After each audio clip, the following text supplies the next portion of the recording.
한일 갈등 타파연대 성명서 낭독이 있겠습니다.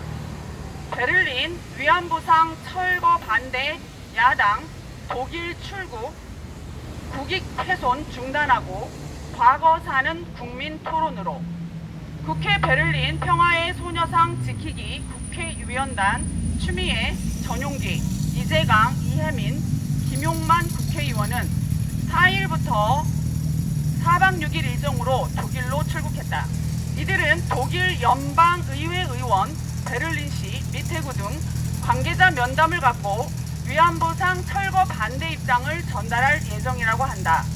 그리고 자신들이 직접 올 수밖에 없었던 이유에 대해 추미애 의원은 일본 정부는 위안부상을 철거하려고 부단한 노력을 해왔음에도 불구하고 한국 정부가 침묵하고 가만히 있다는 것은 용납이 안 되는 일이기 때문이라고 주장했다.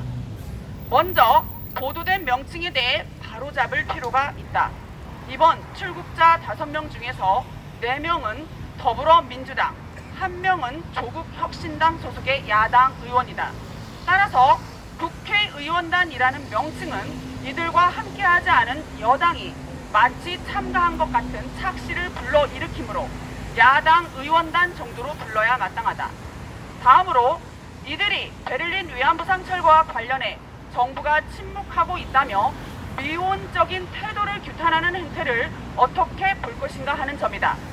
위안부상은 국내 정의연과 독일 내 연내 단체가 공조해 설치한 것이다. 민간단체가 주도한 일제야 과거사 조형물에 대해 우리 정부가 개입하면 자칫 외교 분쟁으로 비화할 수 있다. 이미 독일과 일본 사이의 대화가 진행 중인 사안이기 때문이다. 그럼에도 불구하고 이들은 반일 이슈가 지닌 폭발성에 기대어 내용을 과대 포장하고 정부를 비난하는 데 혈안이 되어 있다. 사실상 내전을 방불케 하는 오늘날 국내 정치 지형에서 위안부 문제를 반일 선동의 표상으로 삼아 국민을 세뇌하고 동원함으로써 정부를 압박하는 것이야말로 이들에겐 최고의 효과적인 정치 무기라고 할 수 있다. 최근 정치권에서 반일 선동을 보여준 예가 김문수 고용노동부 장관 인사청문회 회장의 모습이다. 야당 의원들은 과거사 관련 국적에 대해 질문하면서 일제 치하 국적은 일본이라는 김 장관의 답변을 두고 호통을 쳤다. 이는 물론 청문회장을 지켜보는 국민들을 의식해 자신의 인기를 올리려는 희극이었지만 그 내용은 심상치 않다.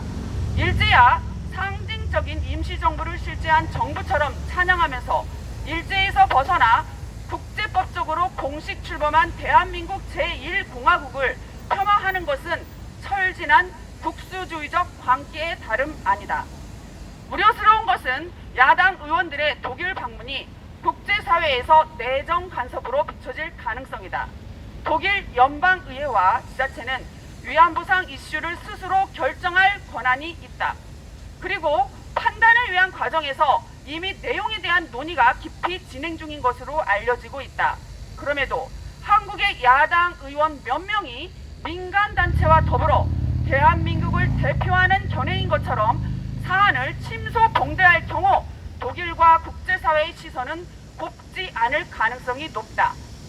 국제관계에서 이러한 불협화음은 대한민국의 국익을 훼손하므로 즉각 중단해야 한다.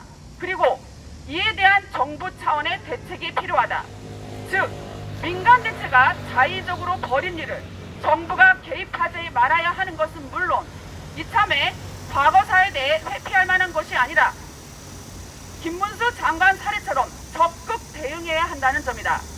바람직한 방식은 민간단체의 주장이 역사적 사실에 부합하는가를 두고 공공미디어에서 연속적인 국민 대토론회를 개최함으로써 객관적이며 전문적인 지식을 여론으로 저변화할 수 있다. 베를린 위안부상 철거 시한이 이달 28일로 다가왔다. 독일이 어떤 결정을 내리는 것과 별개로 정부는 위안부와 징용공 등 이른바 강제동원 이슈를 반일 선동해서 역사 팩트로 옮기는 작업에 속히 착수해야 한다. 2024년 9월 7일 한일 갈등 타파 연대,